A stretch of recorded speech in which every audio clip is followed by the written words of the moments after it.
Hello my friends, and welcome to Hardcore TIIPTh, where we'll be playing a game I've been looking forward to for a very long time. As you can see here, it's going to be Torchlight 2. Now the intention of this is I'm actually going to be playing the game in Hardcore mode. Now I've already tried giving this game a go on Elite and found myself get my butt whooped horrendously as an Ember Mage, so what I'm going to be doing is I'm going to be playing a more melee-centric class, the Engineer. He's effectively the Destroyer from the first Torchlight.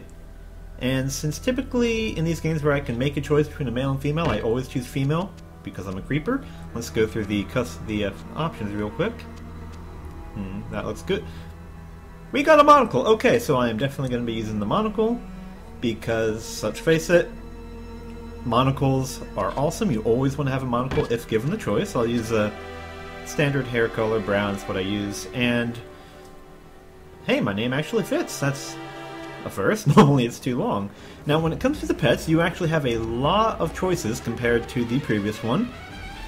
I'm personally... Okay, you can even get a Papillon. I don't know why would anyone want that yappy little thing, but at least it's the choice. Personally, I'm going to go with a Bulldog. It's my favorite kind of dog in the game, or in the world, really, and I'm going to name it a reference that I'm the only one who's actually going to get. Go through his options. Those are his little customizations that he gets. I am somewhat annoyed, though, that you cannot get a tarantula as a pet. Now, I know you can get fish to turn your pet into a spider, but they're not tarantulas. And now, as I said, I've already tried this Elite, and I am no match for Elite, so I'm going to go to Veteran, so I actually stand a chance while challenging myself, because my other game's a normal, and that's insanely easy. I don't want anyone ruining it, so single player, and let's get started, shall we? Deep beneath Torchlight, a darkness gathered. 3 heroes confronted the beast called Ordrak. Yet even in death, Ordrak's corrupted heart endured and called out.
Heroes may fall, hope may fade, but new heroes will arise.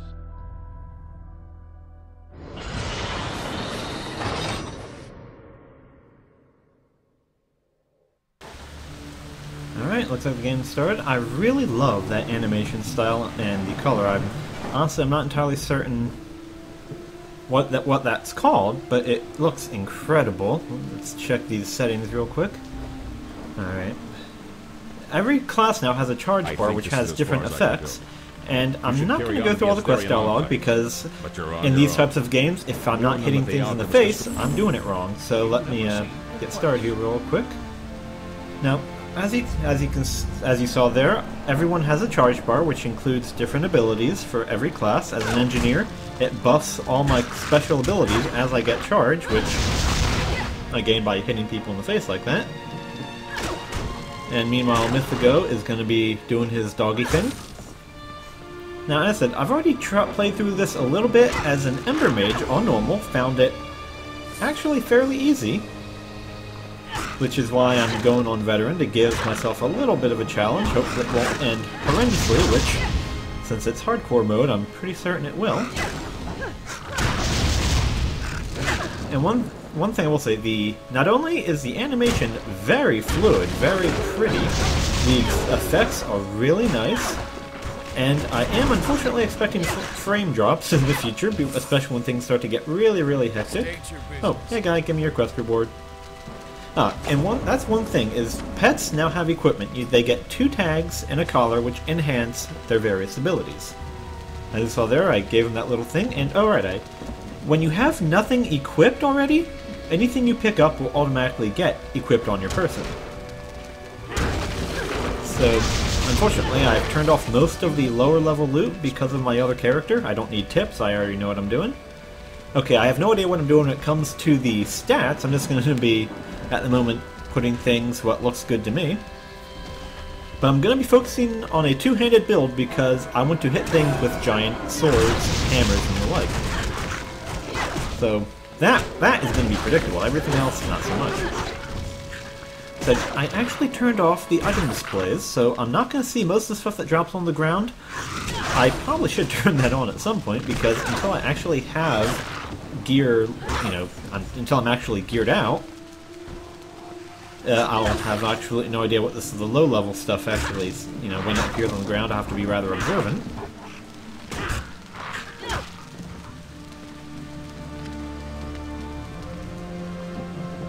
Hey, it looks like we already found something very weird. Now, one thing to keep in mind is this entire thing is not procedurally generated, it's random every time we play through, so this is not anything like when I was playing through on my Ember Mage. This is completely different from what it looked like to him, which honestly is a very good thing in my opinion. Let's see what this shrine has to... Oh my goodness. I'm fighting a crab with a crown. Shaped like a bell. And he hurts. Okay, well, that's an interesting monster. Ostentatious crustacean. Interesting. Look at all that loot he dropped here. I already got some sockets, which are going to be useful as I start to get gear that has socket slots in it. That's a very good way to, spec the character or change some stats the way you want them to have. I really don't want to be too close to this champion creature. I'll let Mythigo pick at him while I... Oh good, we already got a key and a polearm. Now, as I said, I'm a two-hander, so I'm going to be using this polearm. Not going to put anything in it just yet. And a pistol.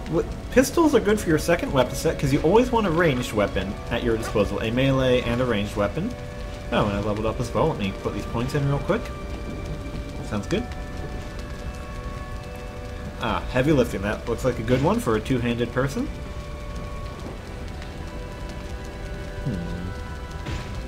Okay, that looks good. Let's continue on.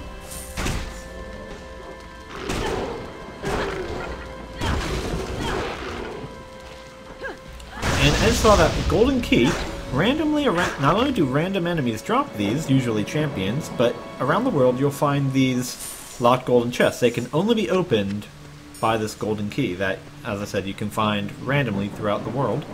And as I picked up some more loot, automatically equipped it because I don't have anything equipped just yet. But let's know that I'm doing fairly well so far, but then again I haven't even gotten to the town yet, so who knows what the future will bring. Nice to know the NPCs are as useful as ever, just sitting there being dead and giving me loot.